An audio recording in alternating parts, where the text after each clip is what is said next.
Hey, it's Michelle Green with Morristown TV today. If you know anything at all about history, you know that 1969 was a really big, important year. It was the first landing on the moon, Woodstock.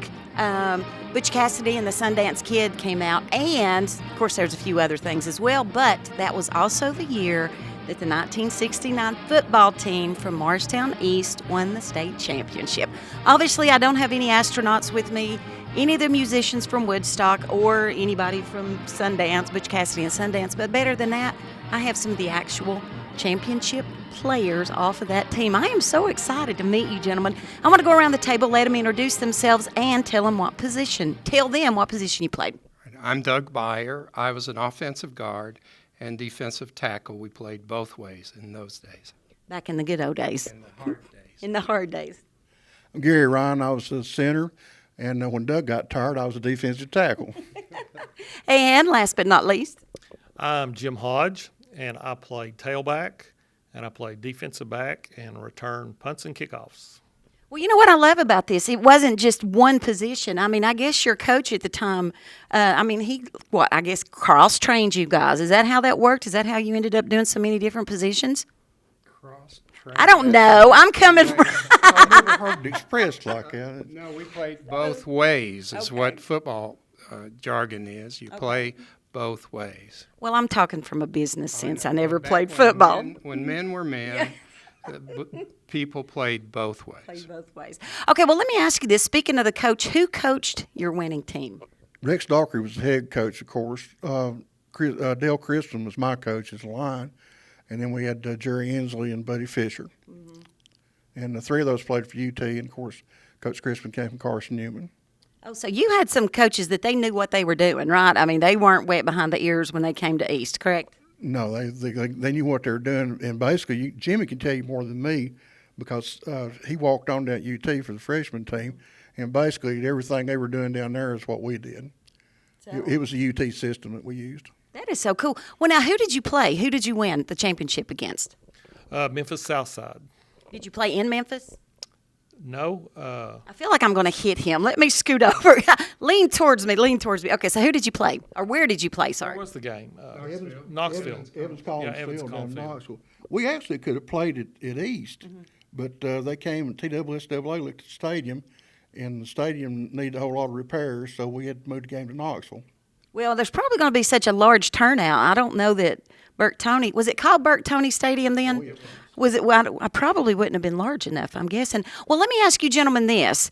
So, well, okay, first off, who can tell me what the score was at the game? Well, it was 15-12, and we scored late in the game and could have scored again and fumbled, and then they could have scored late in the game, and they threw an interception. So it was a close game all the way through, but ultimately in the fourth quarter we scored and won 15-12. You know what I love about this? I talked to these gentlemen even before Tony started the camera, and it is amazing the details that they remember about the coaches and the players and the games. Obviously, this championship made a massive impact on their life. Wouldn't you gentlemen agree? Well, not so much that. Oh, come on, say yes. It didn't. It was actually the people we played with. As you go on, now of course at that time, yeah, it's a big deal to win state, but as you go on, it's the teammates that you played with. It was more important actually, and probably had more impact on you than anything. Well, that's a much better answer than one I had, so that's great. Well, let me ask you this. As far as the teammates, or obviously you guys are, but do you stay in touch with folks that you played with back then? Oh, yeah. We don't see some of them. Some of them are out of town, and we're really excited about seeing them all for Friday night in a week or two. So they're all coming in. I think everyone's coming in that's still around. We've had a few pass on, but we're real excited about seeing all our friends. Well, let me ask you this. As far as the night of the championship game, you say it was played in Knoxville. How did Morristown celebrate you guys when you came back into town? Who wants that one? You want that one, Doug? Sure, I'll take it. There were about 7,000 people in the stadium, maybe 8. We had crowds in Burke-Toney for $7,000. We played Elizabethton that year and had easily 7,000 people in there. But there were about 4,000 people from Morristown at the game. And after the game, we had a motorcade back to town, all the way back, people blowing the horns and the buses in tow and the band and everything. When we got to the city limits, they stopped and they let Charlie Strange, who was the principal, on the bus. And when we went through town, people were lined up on both sides of the street waiting for us, yelling and honking their horns. And that was all the way back to Burke Tony, where we went into the stadium and had a presentation of the trophy. And this was about 12:30 at night. And it was very cold. And it's very cold. Well, and again, that being that late and that many people coming out celebrating you, I think that's fantastic. Well, you were touching base about the presentation of the trophy, and I know you brought a lot of really neat photographs. Tony's going to zoom in on those later because I think it's really important and everybody sees this. Well, let me ask you something else. Okay, so we've gone back. We've talked about how Morristown celebrated your championship. You referenced the game coming up in just a few weeks. Well, here in August. So what's Morristown going to do for you guys for the 50th anniversary of your championship? Who wants that one? Well, I really don't know what there's going to be some recognition for the game and that sort of thing, but I think they're going to have a sit in the stands together and a few other things. But we've got, of course, we've got our own reunion planned. Before the game, Jet Pizza is going to provide a tailgate party for the public. As you come in, you can get a piece of pizza and all that, and we'll be around to shake hands. I don't know if there will be any autographs, but I bet there will be. It's there's lots of things. We haven't really firmed up what the schedule's going to be because the Tribune, of course, is doing the kickoff classic itself. So they've got some things planned that they probably haven't told us about. And we'll find out tonight of the game. The element of surprise. Now, Gary, you're not talking about the crowning achievement. What's the crowning achievement? I know what the crowning achievement is, and it's not pizza, right? Go ahead, Doug. What's that? Is that something that is? I don't know. Top secret? Okay, well, maybe we shouldn't say anything. You know, that will entice you to come to the bank. Well, let's sell tickets here. Okay. Well, let's talk a little bit about that in case people who aren't familiar with the Classic. What's the game? Who's playing in the game? Morristown East and Morristown West. Crosstown rivalry, right? That's right. So if something is done for you guys, is this going to be before the game or I start saying intermission. That's my theater background. Halftime, what is it? Do you know? Pre-game. I would say Okay. before the game. Okay, well, But it's recognition of the team and the accomplishments of the team. Well, I think that's wonderful. Well, let me ask you this, and again, we talked about this earlier. I know, like when national football team wins the Super Bowl, they get rings. Any chance you gentlemen got anything like that? Well, it just so happens that I have a prop here. This is the '69 state championship ring. Oh, that's beautiful. And it has a diamond. It has my number.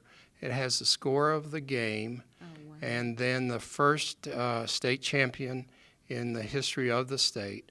And then it also has number 3 in the nation. And I do have to say this, honestly.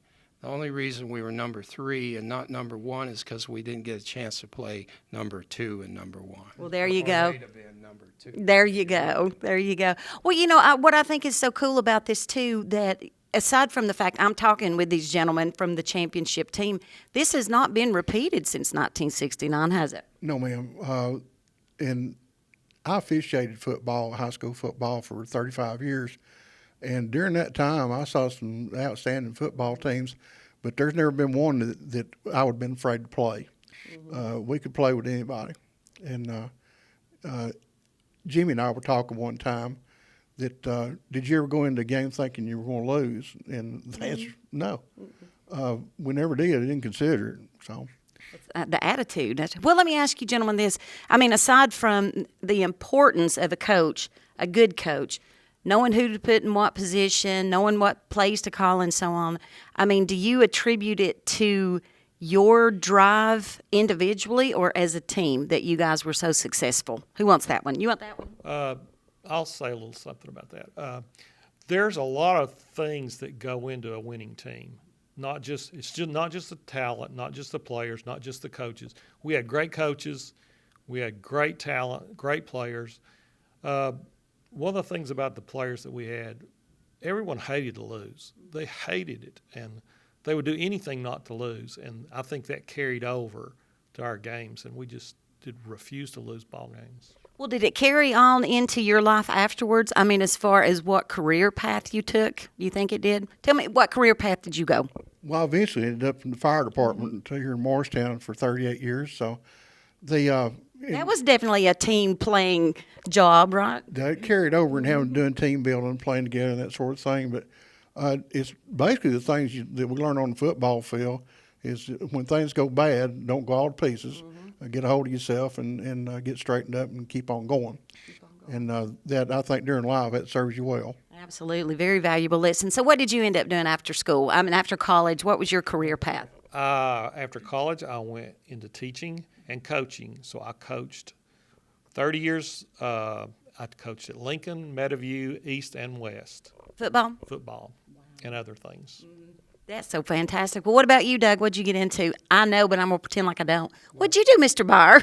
Well, I went into law, and I think that some of the most valuable lessons that I learned from the football season and that experience all the way through being involved in winning teams was the thing that Gary touched on. We never thought we would lose. The idea never even occurred to us. It was how much did we have to score to win, but we never thought we were going to lose.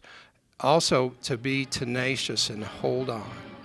Whatever the circumstances, like you said, stay calm, stay focused. You can eventually overcome the circumstances with character and perseverance.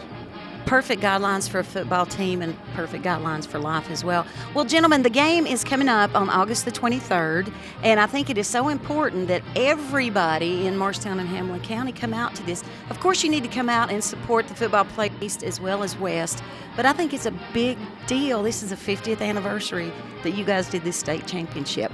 You definitely need to come out and check out these guys, what they're going to do for them pre-game, and also support the players at East and West now. You know, thank you so much for staying tuned to Channel 7 Morristown TV today. I always say we have a good time and cut up, but, you know, it's really important for you to find out about these wonderful folks that are right here in your hometown. We'll see you next time.